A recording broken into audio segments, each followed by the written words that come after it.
નમસ્કાર, આપ જોઈ રહ્યા છો નેશન પ્લસ ન્યૂઝ. હું છું આપની સાથે વિભિક્ષા પરમાર. જંબુસરની હિન્દુ BHMS ડોક્ટર યુવતીને પ્રેમ જાળમાં ફસાવી ભગાડી જવાના અને જંબુસર પોલીસમાં લગ્નનું બોગસ સર્ટિફિકેટ રજૂ કરવાના મામલે નવો ચોંકાવનારો ખુલાસો થયો છે. વડોદરાના કુબેર ભવન સ્થિત સબ રજિસ્ટ્રાર કચેરીની તપાસમાં આવું કોઈ લગ્ન સર્ટિફિકેટ ઇસ્યુ થયું જ ન હોવાનું સામે આવ્યું છે. જંબુસરની 24 વર્ષીય તબીબ યુવતી વડોદરાની ગોત્રી હોસ્પિટલમાં નોકરી કરતી હતી. ગત 7 મેના રોજ તેણે પરિવારને ફોન કરી મેં કોર્ટ મેરેજ કરી લીધા છે તેમ કહી ઘર છોડી દીધું હતું. ત્યારબાદ કરજણના કિયા ગામના ફૈઝલ મજીદ દીવાન નામના યુવકના મામા દ્વારા જંબુસર પોલીસ સ્ટેશનમાં લગ્નનું સર્ટિફિકેટ રજૂ કરવામાં આવ્યું હતું. જોકે પરિવારે વડોદરા કુબેર ભવન કચેરીમાં ખાતરી કરાવતા સરકારી દફતરે આવી કોઈ નોંધણી થઈ જ ન હોવાનું અને સર્ટિફિકેટ તદ્દન બોગસ હોવાનું સામે આવ્યું છે. બોગસ સર્ટિફિકેટના આધારે પોલીસે ગુનો નોંધી આરોપી ફૈઝલની અટકાયત કરી છે.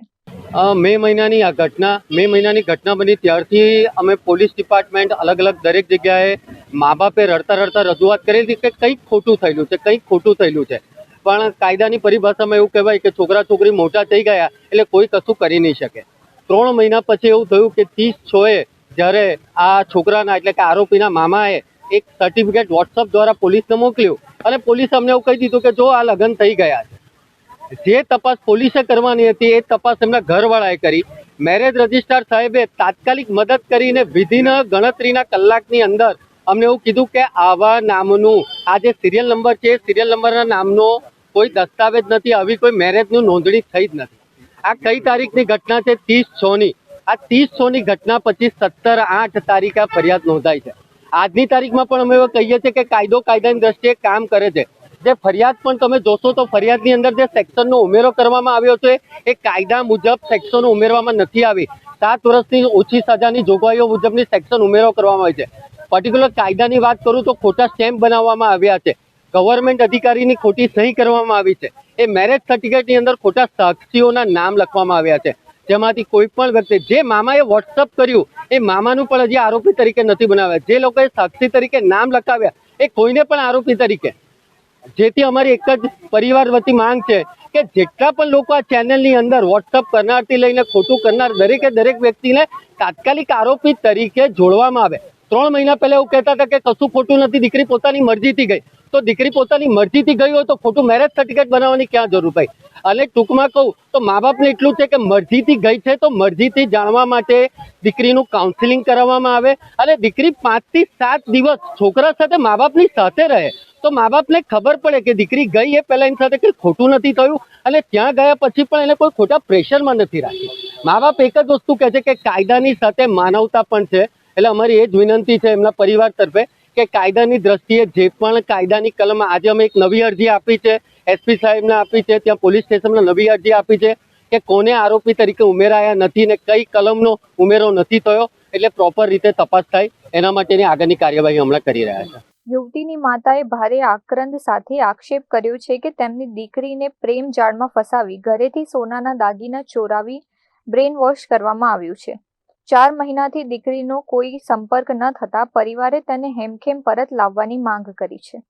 મારી દીકરી 7/5/2026ના રોજ વડોદરા હોસ્પિટલમાંથી ફૈઝલ દીવાન કરીને છોકરો લઈ ગયો છે.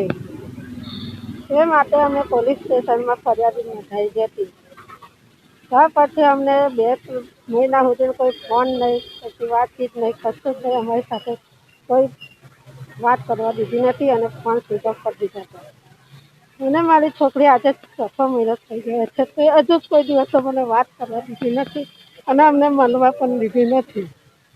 હા, ફિરોજ દીવાન કરીને એનો મામો અને ફૈઝલ દીવાન એનો ભાણિયો એ બે થઈને મારી છોકરીને પ્રેમ જાળમાં ફસાવીને મારા ઘરેથી 100 તોલાની માળા લઈને ઘરમાંથી ચોરી કરાવીને લઈ ગયેલો છે અને એ જ પૈસાથી ખોટું મેરેજ સર્ટિફિકેટ બનાવેલું છે. હું કંઈક બોલી શકું તેમ નથી. મારી છોકરી મને પાછી અપાવો ગમે તે હિસાબે. મને જીવતી કે મરેલી મારી છોકરી જોઈએ બસ.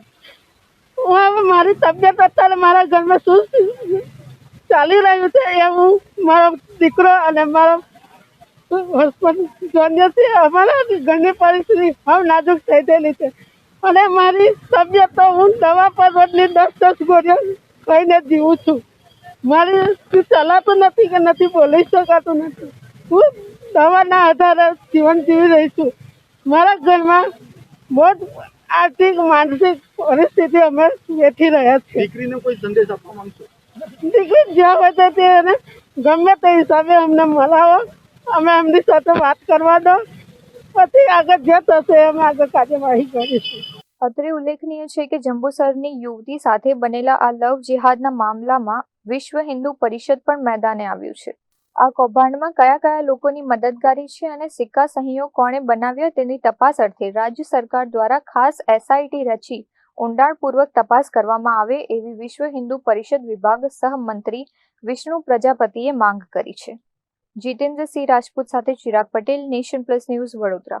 સમાચારોના સતત અપડેટ મેળવવા માટે અમારી નેશન પ્લસ ન્યૂઝની YouTube ચેનલને સબસ્ક્રાઇબ કરો, બેલ આઇકન દબાવો અને જોડાયેલા રહો Facebook, Instagram અને Twitter પર.